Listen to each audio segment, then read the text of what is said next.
Welcome to Voices of the Valley, first episode. This is a storytelling kind of podcast. My name is Connor Dorr. I'm your host today, and I'm here with my first guest, Joey Fernandez. Yes, sir. So you do the Glacier Guys podcast here, and you also you're the sports editor for the paper, right? Yep. Yeah, so what's that like? Like, what got you into like wanting to do the editing and? So how it really started is I obviously just came here my first semester right out of high school. Thought I wanted to do computer science. I don't know. I thought coding would be cool, and I took the class in high school and all that stuff. Yeah. But it was all right. You know. I realized I probably don't want to do that. You know. Like, it takes I've heard that it's so grueling and there's so much time you have to put into it, and I just can't do that. I don't have the attention span to be able to just sit at my computer all day, typing meaningless things. Yeah, dude, that makes a lot of sense. Yeah, so I've always been big into sports and stuff. So my friend Ethan, who was the previous sports editor before me, he kind of got me into it. He kind of, I don't know, he just asked me if I wanted to do it, and I was like, sure, why not? So I got into it, decided to do it, and I kind of just liked it. I was like the sports editor intern, I guess was my title, and then I kind of just gradually switched it up a little bit. Like the next semester I was the arts and entertainment editor because Ethan was obviously still a sports one, and then I eventually moved into it, and eventually we started our own podcast and stuff, and I just kind of liked it. I don't know. Yeah. Cool. So when you started Glacier Guys, what was like the overall goal for it? Mostly experience, because I'm not the most like naturally outgoing guy, but I feel like I got a lot better as time went on. You know? Because I don't know, it just felt weird at first. Like I went there and I was all nervous and I was typing on the document, like almost wanted like a script. Yeah, but I feel like it's better with less preparation, for me personally at least. I don't know. Yeah, I feel like when you don't prepare to do a conversation, it comes out a lot more naturally. Yeah, exactly. And you don't sound like a robot just reading it, you know. Yeah. Like I'm reading a teleprompter the whole time, like it's an advertisement or something. Exactly, for like the softball team or something like that. Yeah. So, yeah, that's cool, man. So, how long have you been doing Glacier Guys? Has it been over a year now? Yeah, this is I just did my 27th episode, I believe. So we started it last February, so just about a year. Just about a year. Cool. And now it's just you now because Ethan's graduated. Yeah, out. I just did my first solo one, which is not bad actually. I thought it was gonna be a lot different. Like I thought I was gonna be like resetting and doing takes and had to do a lot of cuts and stuff. Yeah. But I messed up once on the intro because I wasn't used to being like the one doing all the introductions and stuff. But after that, it was pretty smooth, honestly. I was kind of surprised. I didn't really have to look at my notes or anything like that. I was just kind of talking. As a fellow podcaster, how would you rate my first intro? Pretty good. Not too bad. You seem pretty chill, pretty natural. Nothing too. Yeah, exactly. I'm just going with the flow. Exactly. So where'd you go to high school? I went to Richards. Okay. Yeah. And where's that in? Like what? Oak Lawn, Illinois. Oak Lawn. Oh, well, it's not too far from here. It's like 15 minutes away. Yeah. I used to live in Hickory, so like that's like right down the street. You know? Like you just go down 95th. Where'd you go? I went to Stag. Okay. Yeah, which is like right down the street from here. Yeah. Big change of scenery. Exactly. So, yeah, but now I live in Bolingbrook. But how when you grew up there, like how did that like? What about coding like? Came up while you were growing up? Like, did you just really like computers? Did you like video games and stuff like that? Yeah, I grew up. My life was just kind of video games and sports. Like that was the two aspects of my life. So I would always bounce back and forth. And that makes I was always interested in technology and stuff. And in high school, I just kind of took like basic coding classes, and I don't know. I mean, it was pretty easy. So like, I thought I would like it, and then I took AP Computer Science, and that was when it kind of like, maybe this is kind of hard. Like this is not as easy as I think. And I don't know. And my friend freshman year of college took a coding class, and he told me about it and how much time he was spending on it, and I was like, I don't really like that lifestyle. Like I'm not really digging that. Yeah, I understand. Yeah. I've never tried coding. I mean, I know we had like this little like game we would do in my, I think 8th grade year. I went to Conrad for middle school. Okay. I've and heard of like but I don't remember anything about it. It was just trying to get kids into it because it's like a big, like, growing field right now. It's computer stuff. Yeah, exactly. And so, like, yeah, so I understand why you wanted to do it. But, yeah, sitting at your desk all day, it's hard, man. That's hard. Yeah. To get going. Did you play any sports growing up? Yeah, I played baseball for the most part. I played, like, other sports. Like, what was your position? I played first base and I pitched. Oh, me too, dude. No really? way. Yeah. That's dope. Yeah, and shortstop too, but I was a lefty, that's why. Yeah. That's dope. Yeah, I'm a lefty too. Oh, yeah, there you go. Yeah. Yeah. And the lefty pitchers, man, that's always like something that they love. Coaches loved me for that shit stuff. That's the best. I love that. Yeah. Man, that's very interesting. Did you play anything else besides baseball? Yeah, I played basketball in like middle school. I mean, I kind of sucked. I mean, I was just like slightly taller for my age. So that's really all it was. Football never was my thing. I played freshman year, but that was really about it. Yeah, man, I got into football probably my junior year of high school, and by that time, I was, I'm naturally skinny. I didn't have any muscle on me, or I was like, I'm gonna get killed if I go out there. There's no way that I'm doing that. Yeah, I played freshman year, and I had no muscle on my body whatsoever. And there's like Division I players in my position group because I was a linebacker. Oh wow. Yeah, and I was just getting smoked. I would absolutely lay it out every time. Yeah, man. Yeah, for the same thing with Stag, man, because we always had such a terrible football program. And I remember one year the coach was just trying to keep his job. Oh, okay. And he picked, because they get to pick their schedule. That he picked all like the easiest teams to play. That's funny. And we still got fucking smoked. What does that say about? I don't know. It says a lot about the coach, about the players. I don't know. We had 2 running backs that could have went Division I, but they didn't focus on the school enough. Okay. You know. Yeah. Yeah, I don't know where they are. I honestly think I know who you're talking about. Let me give him the name. What's up? Do you know the name? What's his? He was my friend David's friend. Reed, maybe. Reed Modest. Yeah. I grew up with that kid. Okay, yeah. And he was. Would you know David Cassiano then? Yeah, I know David Cassiano. That's my boy. Yeah, he plays baseball too. He's a really big baseball guy. Yeah. He's a cool kid. Yeah, I think I met him in middle school. Yeah, cool. That's how I knew what middle school that was. Yeah, exactly. Yeah. So yeah, I know who that is. Yeah, interesting, man. So going even further back, like what's like your first memory, like ever? Yeah, like ever. Like what's like the first thing you could ever remember? Oh man, that's tough. That is tough. That is kind of a spring on question. Yeah. Probably going to my grandma's house. We used to go there like every weekend. Me and my brother, who's he's 20 months apart from me, so a little less than 2 years. And we would go there every weekend, and our cousins would be there also. I have a cousin that's my age, but he's like a couple months younger, and then one that's like 2 years older. And all of us just kind of grew up together there. And those are some of my first memories that I can really think of. Yeah. Like we would be sitting there playing like the original Xbox or like PlayStation 2 and your grandma had that? Yeah, she would buy that stuff and she would just have it there for us. Dude, that's awesome. Grandmas are always coming clutch with like that. The best. Yeah, for the grandchildren. Yeah, exactly. Yeah. My grandma had a pool table in her basement. I remember that. But yeah, she what was your first console? Was it the original Xbox? Mine personally? Yeah. Probably the PlayStation 2 or the Wii. Those are probably my first 2. Yeah, maybe a GameCube, I'm thinking. Oh, wow. I had, like, handheld, like, Game Boys. I guess you could count that as my first. Well, that's not a console, though, but yeah, you know what I mean. Yeah, I guess the handhelds. I don't know if you call them a console. I mean, my first thing, I guess, was the PSP, technically. Ooh, PSP was fire. Yeah, exactly. Yeah, my first game, I think, was Wall-E. Yeah, man, that game was awesome. It's a funny game. That's awesome. What were some of your games growing up? My first console, like actual console, would have been the 360. Okay. And I got Halo Reach with that. Ooh. Which is like, Halo series. Enough has been said about it. It's pretty good. And then, got into all the Call of Duties after that. Yeah. Just like standard stuff. But now, like, I play a lot of, I like playing a lot of indie games, like, just stuff with more story based. Yeah. You know what I mean? I feel you on that. Yeah. What about you? I'm a Call of Duty guy at heart for sure. I grew up.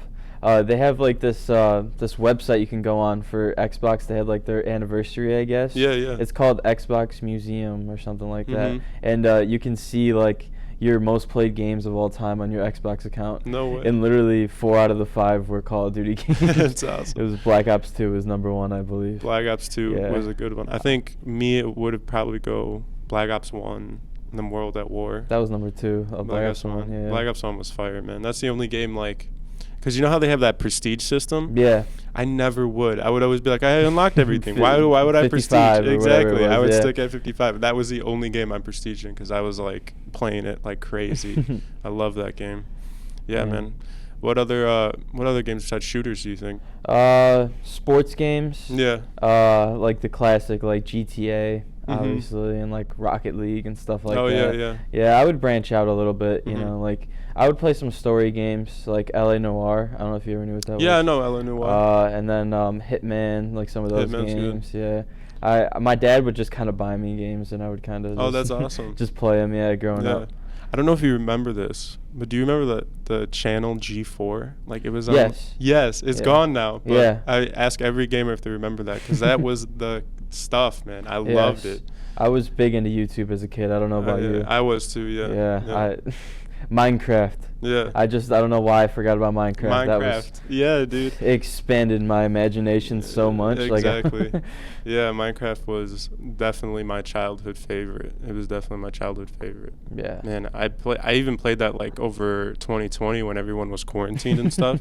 Me and my friends just bought like a Realm on the 360 and we just made like whatever we wanted, you know. Funny that you say that. Me and my friends did like something very similar to that, but we played GTA.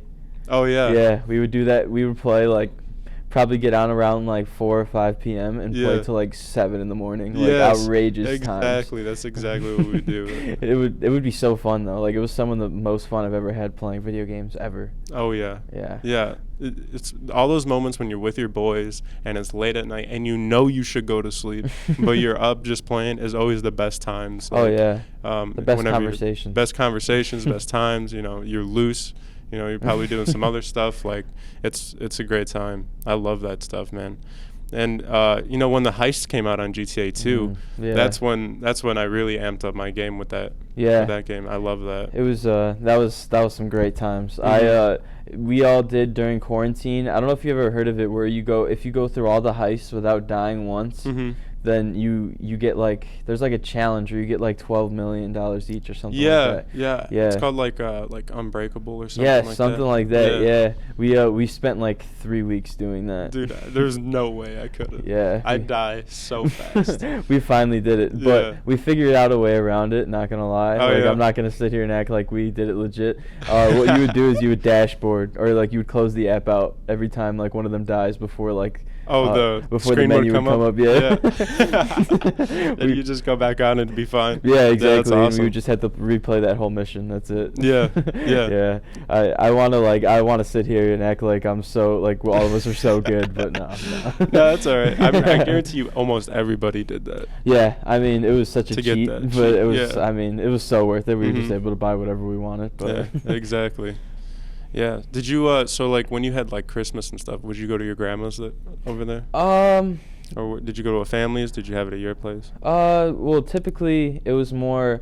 I don't know. My extended family we didn't always have like some sort of like big Christmas. You know what I mean? Like it was always just my siblings and then my parents. You know. Like we would just have. I mean, we would have decent Christmases. Not too bad. I always got what I really asked for and stuff. Oh, yeah, of course.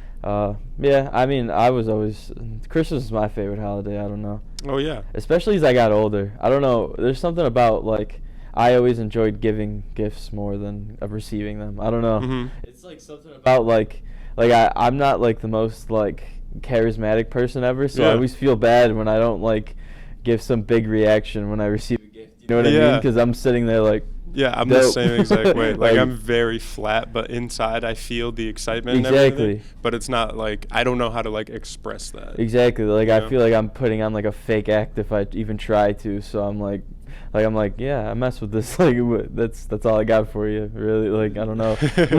but like I feel good just giving them that because other people are usually better at giving reactions than I am. You know. Yeah, I see what you're saying. Yeah. Yeah. So giving made you feel like that was your reaction. Yeah, exactly. That's like, how much. Yeah, I guess like that's what like gift giving is like at its core. It's like depending on the gift you give, like that's how much that person cares about you. That makes sense. Right? Yeah. I'm like not necessarily about the monetary value kind of. It's like whether or not you went to the store 5 minutes before you went to give it to me, or if you actually like, you know, thought it over a little bit. You know? Like if it's something more personal than just like a new game, or even if it's like a game you asked for, like still that's like that's cool. It's like, I mean, something like they heard you, you know, and like that's what like that feeling comes from. You're paying attention. Exactly, you're paying attention. You feel understood and stuff. Exactly. Yeah.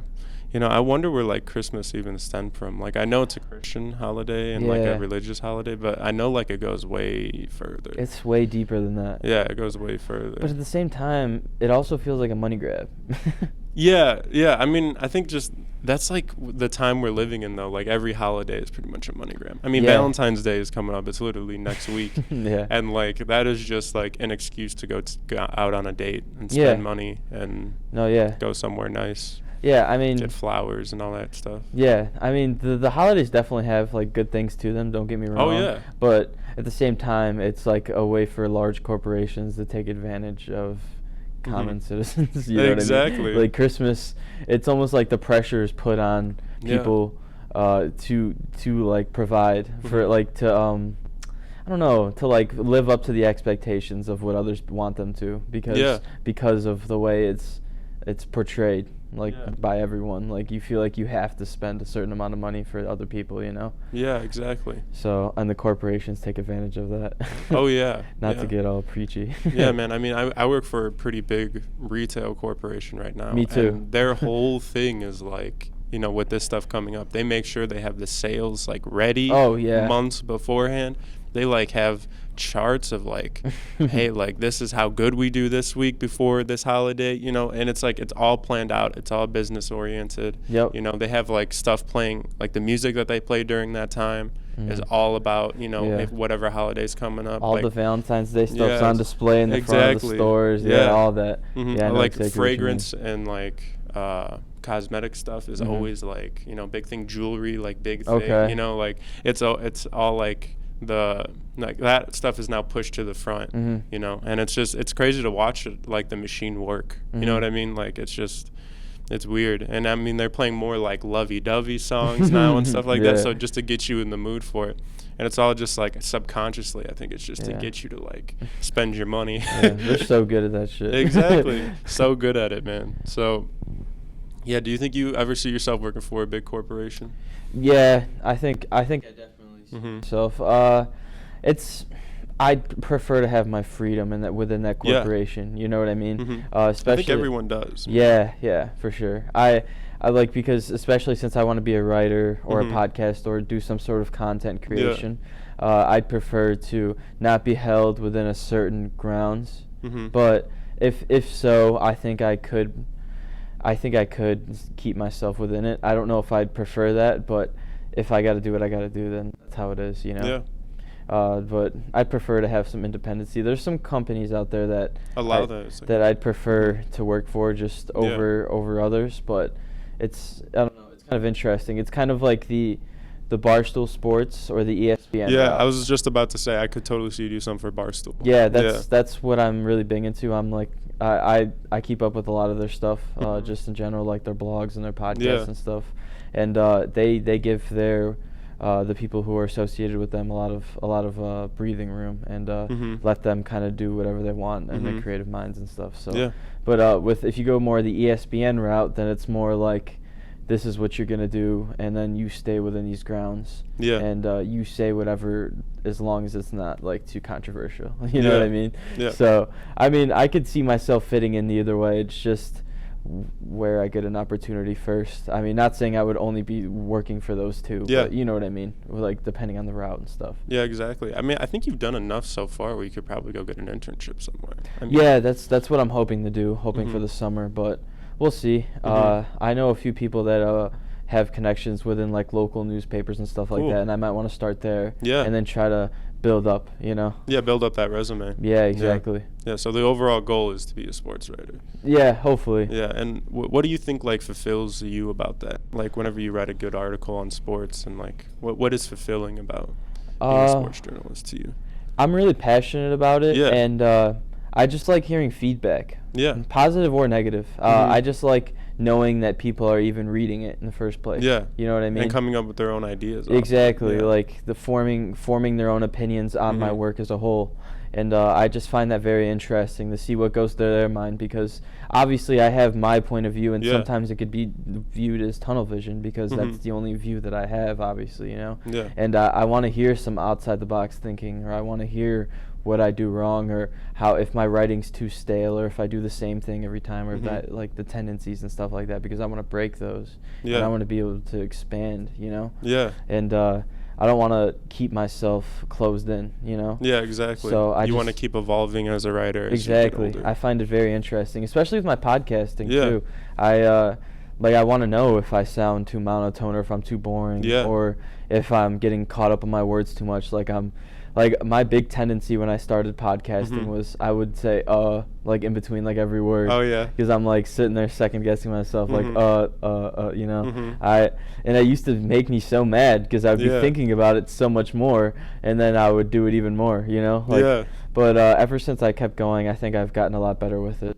Clearly, but yeah, I don't know. It's all that passion I have towards it, I think, kind of just fuels me and like makes me want to keep getting better, you know, because I feel like there's just never going to be an end to me advancing as a writer or a podcaster. Wow, that's really interesting. I really like that answer.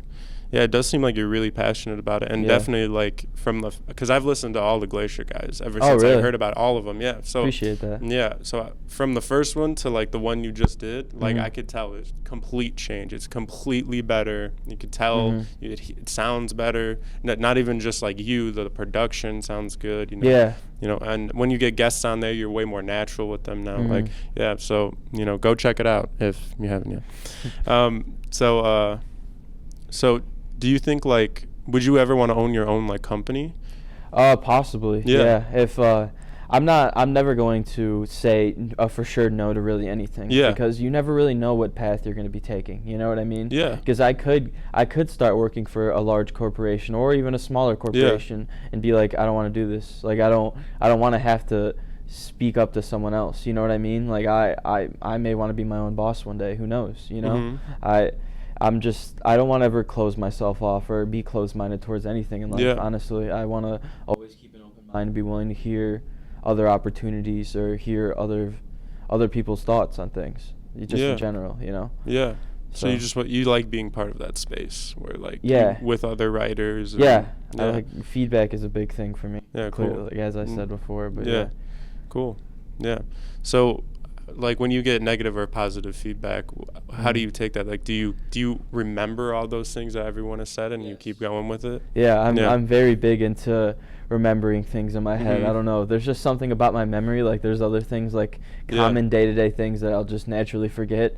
But it's something about when like someone tells me something like that, it just kind of it's stitched in my brain, you know. Like for me, I have to write down anything I need to remember, or I will forget it. Like, I just know that's like a fact. I don't know what that's from or when that started, but like it's a thing that I have to do in order to remember stuff. Oh yeah. I'm big on that too. I set reminders on my phone, or I'll set alarms, and I'll hear this. As soon as I hear the noise, I'm like, okay, I got to do this. Oh yeah, so it triggers like that pathway in your brain, like that sound. Like, exactly. Yeah, that's cool. I've grown to hate the noise, but I have to do it for my own well-being. Exactly. Yeah, you know, I don't remember who said this, but it was some like philosophical person, and he was like, if you put a alarm to a noise you like, you won't wake up. But if you put an alarm to a noise you hate, it'll wake you up. Yeah. You know, so it's always, that's why like whenever any alarm clock sounds the way it does, it sounds like you hate that noise. Like I have like just like that standard like alarm blaring kind of thing, and I hate waking up. With a headache and everything. But you know, I just keep reminding myself, like, you know, because like, you know, you're warm under those covers and stuff like that. Every morning I remind myself, like, I'm human. Was I born to feel nice? Yeah. Or was I born to go and do something and be a human being? And that's what gets me out of bed every day. Yeah. So what do you think gets you out of bed every day? It's like the feeling of like failure, honestly. Yeah. You know what I mean? Like, I'm like, if I don't get up right now, then I could easily not get that grade, or I could easily get fired from my job. You know what I mean? Like, and it's kind of like I'm almost scared of failure and rejection in a way, you know. So it's like I don't want to feel that feeling, so I'm gonna force myself to get up whether I like it or not. It's not even like the positive feeling, it's the feeling of the potential negative feeling. Yeah. Which is, I don't know if that's the right way to go about it, but it gets me up in the morning, so it's kind of, you know. I mean, whatever your motivation is, exactly. man, I mean, run with it, as long as it doesn't, like, tear you down, you know. Yeah. But, you know, it seems like it helps you more than it hurts you. Eventually, after I, like, get up, shower, wake up, and all that, I'll have a positive thought in my head, but. Exactly. It's just that feeling of, like, fuck. Yeah, exactly. So, I mean, like, we're all human. We've failed before, you know. So when you have failed, like, how did that affect you? I don't really take it well. Yeah, I think it's more so I'm very hard on myself naturally. Yeah. I think that comes from sports naturally. Like, I just I've never been a good loser. Like, I never ever, like, I do not take it well. I will find every excuse in the book. I will come up with every sort of reason. I never take it. I'm just a tough loser. I don't know. Yeah. I don't know what it is. I'm, like, gracious. Like, I'll be gracious, but I do not like it whatsoever. So are you a tough winner as well? Like, if you win, are you like rubbing it in and stuff? It depends. Yeah. Like, if it's a friend, definitely. But if it's someone, I'm very, like, I won't be cocky or anything like that. Because I'm not naturally, like, a cocky person whatsoever. But it's just competition. I'm just naturally very competitive when it comes to things like that. So I hate losing in anything in life. So that's what really fuels me. Yeah, cool. So what was, like, a time you remember where you failed and you were able to pick yourself back up, even though you were hard on yourself and, like, you actually felt yourself get better from it? I would, that's tough. It is a tough one. Probably my junior year. Yeah. I didn't really do well with baseball. I was kind of struggling. I noticed that I didn't get any playing time really junior year baseball, and I didn't really take that well because that was the first time in my life that I really didn't play much, and it was kind of tough for me. Like, I found it hard to trust the process and continue to go hard in practice and, like, continue to try to push myself, you know. And I was having issues with my shoulder and stuff like that, so it was even tougher on me. So senior, like, in that whole summer, I spent the whole summer trying to like, fix my shoulder and just fix all my mechanics and stuff like that for pitching. And eventually, by the end of the summer, I wasn't able to fix it, to be honest with you. Yeah, so it was kind of tough. I even tried to throw a sidearm. Like, I literally, I tried everything. Yeah. And it didn't work out for me. So eventually I just, I went up to the coach in the locker room. This is one of, like, the hardest things I ever had to do. I was like, coach, like, I don't think I'm going to be able to pitch this year. So I think it would be better if I was just a DH, like, if I hit. Yeah. And he was like, all right, that's fine. And I was like, all right. Like, and I ended up doing that. And I think I had a pretty good season. Like, I succeeded, and I hit all my goals that I wanted to, and I just, it was something in my head just kind of flipped at that moment, because I spent all that time focusing on one thing, and I failed, and then I realized that maybe things are okay, you know what I mean? Like, I was able to handle that rejection just because of that one confirmation I got from another person, you know what I mean? Yeah. If I didn't get that reassurance, then I probably would have had a heavy heart for a long time, you know, because I was so passionate about it. That might have also opened up your mind to that whole boxed in thing. Like, don't box yourself into that one thing and move forward. Yeah, because I spent the whole summer working alone by myself and telling myself this is my one goal, and if I don't succeed, then I don't know, like, what the fuck, what am I gonna do? Yeah, exactly. You know what I mean? Yeah. So. Yeah, I completely understand. Yeah, that's crazy, man. Like, at least you know, you had a good season and you worked through it, and like it really showed you. You know, that coach did, like, he probably knew that you were good at hitting anyway. Yeah, you know what I mean, and like that you were good. He didn't need you as that pitcher. Yeah, it was more or less not as much about baseball. It was just the feeling of rejection. Yeah. You know what I mean? Because I've moved past all that. Oh, yeah. But it's just the the lesson itself, you know. Yeah, that makes a lot of sense.